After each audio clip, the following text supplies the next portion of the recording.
يا جماعه ده الشاي المغربي. ده يا جماعه زي سناك، يعني مش هنقول كسكروت ولا هنقول عشاء، تمام، زي سناك.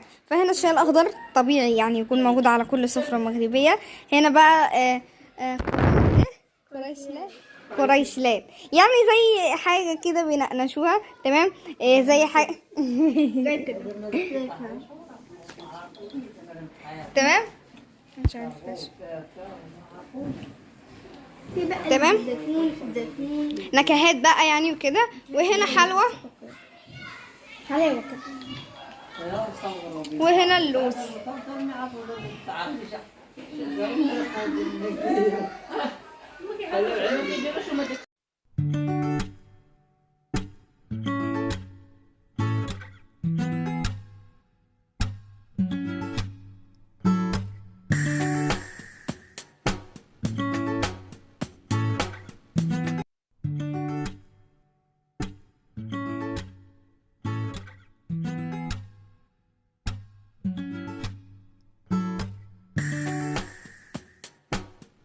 المهم يا جماعه، عايزه بقى عزمنا النهارده، فعايزه بقى اقول لكم طبعا زي ما انتم شايفين كسكس مغربي، زي ما عملت لكم فيديو عنه قبل كده.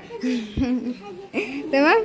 ف زي ما انتم شايفين الكسكس مغربي. وهنا كمان حاجه هي نفس اللبن بس عليه زعتر مطحون. وهنا كمان الكسكس اللي بيعملوا بيه سايكو، صح. هنا الميه وبس.